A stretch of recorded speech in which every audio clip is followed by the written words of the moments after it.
할렐루야. 오늘 사순절 16번째 시간입니다. 옷자랑의 믿음이라는 제목으로 함께 말씀 나누도록 하겠습니다. 오늘 본문 마가복음 5장 25절에서 34절까지의 말씀입니다. 12해를 혈루증으로 앓는 한 여자가 있어 많은 의원에게 많은 괴로움을 받았고 있던 것도 다 허비하였으되 아무 효염도 없고 도리어 더 중하였던 차에 예수의 소문을 듣고 무리 가운데 섞여 뒤로 와서 그의 옷에 손을 대니 이는 내가 그의 옷에만 손을 대어도 구원을 받으리라 함이러라. 이에 그의 혈루 근원이 곧 마름에 병이 나온 줄을 몸에 깨달으니라.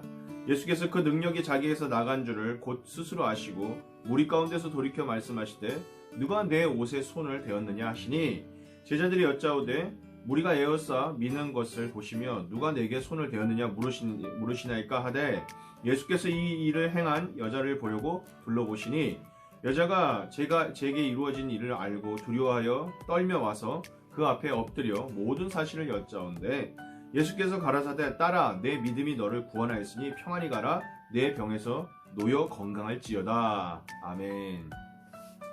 예수님께서 회당장 야이로의 집에 죽어가는 딸에게 기적을 베풀기 위해 길을 재촉하고 계셨습니다. 그렇게 수많은 사람들이 기적을 보고자 따라가고 있었습니다. 그러나 그들은 모두 기적을 구경할 수는 있을지 몰라도 기적의 주인공이 되지는 못한 상황입니다.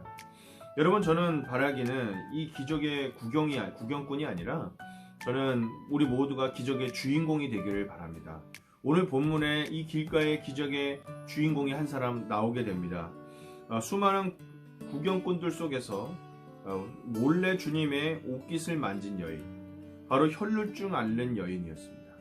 여러분, 혈루증이 무엇인지는 대충 알고 계실 겁니다. 이 여인은 한 달 내내 이 생리를 했을 겁니다.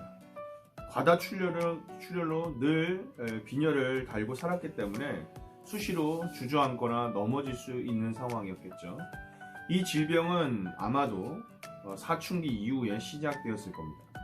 25절에 보면 12해를 앓았다는 것을 봤을 때 보통 당시의 평균 수명이 40세가 안 됐습니다. 그녀는 거의 사춘기 이후, 그러니까 삶의 대부분을 고통 가운데 살아온 것입니다. 그녀는 그렇게 비참한 인생, 남이 이해할 수 없는 큰 아픔을 지닌 여인이었습니다. 그런데 그 누구보다 위로받고 보호받아야 될 그녀가 당시에 피를 흘린다는 이유로 부정한 여인으로 취급받고 사회로부터 배척을 받았던 거죠. 사실 오늘 예수님 앞에 나온 것 자체가 대단히 위험한 도전입니다. 사람들로부터 부정한 여인이며 또 그렇게 비난받으며 저리 가라고 돌에 맞을 수도 있는 일이 아니었을까 싶습니다.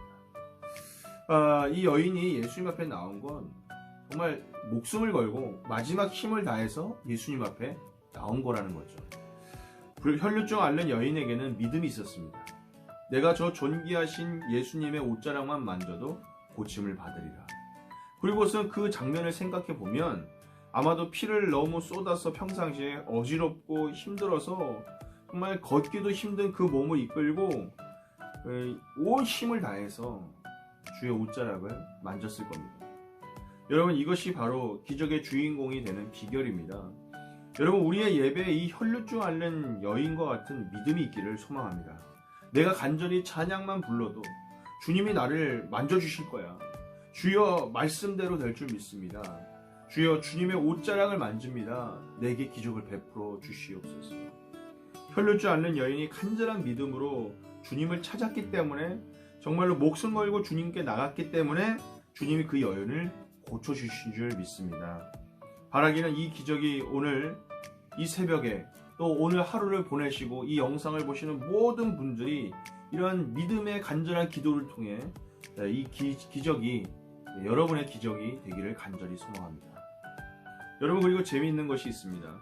덕망 있고 존경받는 회당장 야이로, 그 딸을 고치러 가는데 이 회당장 야이로의 믿음보다 사실은 비천하고 부정하다는 혈루증 앓는 여인이 어떻게 보면 믿음이 더 좋은 것 같습니다.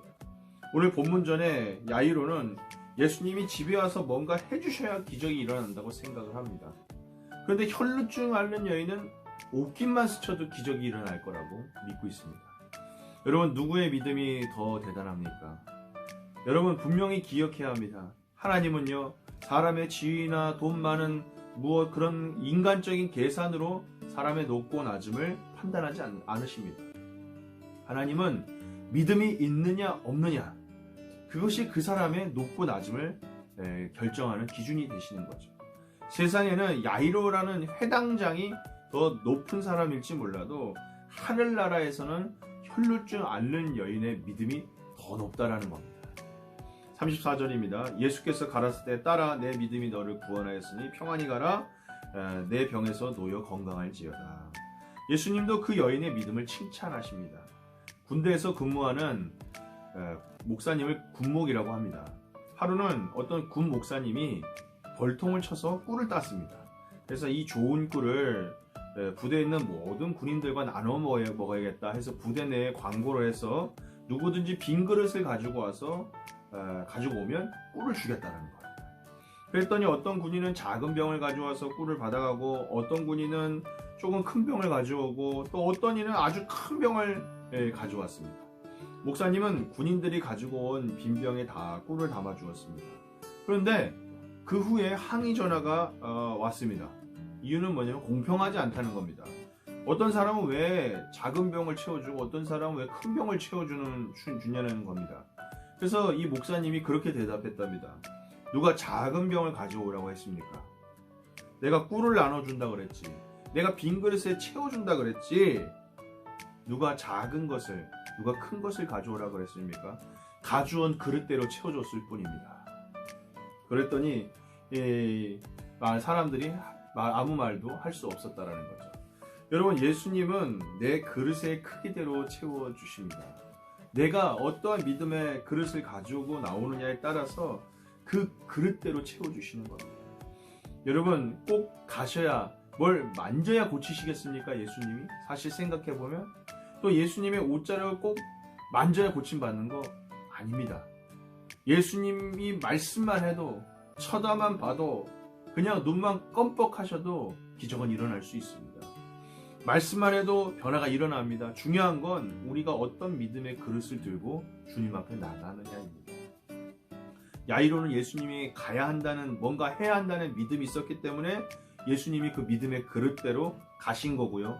혈루증 앓는 여인은 옷깃만 스쳐도 낫는다는 믿음의 그릇을 가졌기 때문에 스침으로 인하여서도 기적이 일어나는 역사가 일어났습니다. 여러분, 로마 백부장을 기억하십니까? 로마인 백부장. 그런 예수님께 와서 꿇어 엎드리면서 예수님께 아주 기가 막힌 고백을 합니다. 예수님이 하도 기특해서 그 백부장의 집에 가려고 하니까 백부장이 뭐라고 합니까? 아닙니다. 가실 필요도 없습니다. 말씀만 하셔도 병이 낫겠나이다. 그러자 예수님이 이 백부장의 믿음의 그릇을 칭찬하시면서 믿음대로 될지어다 기적을 베풀어 주십니다. 그렇습니다. 우리 주님은 우리의 믿음대로, 나 가지고 나온 그릇대로, 우리의 기도대로 역사하십니다. 말씀 마치겠습니다. 주님 앞에 믿음의 그릇을 들고 나아갑시다. 백부장처럼, 혈루증 앓는 여인처럼, 회당장 야이로처럼 나도 기적의 주인공이 될 수 있습니다. 오늘 이 새벽에, 또 오늘 이 영상을 보시는 분들은 간절히 기도하는 자마다 그 믿음의 그릇대로 채워주시는, 기도하는 자의 믿음대로 역사하시는 하나님의 말씀을 기억하고 큰 믿음의 그릇을 갖고 오늘 기도하며 하나님 앞에 간구하고 부르짖는 저와 여러분이 되기를 소망합니다. 그런 예수님께서 우리에게 말씀하실 겁니다. 믿음대로 될지어다. 할렐루야.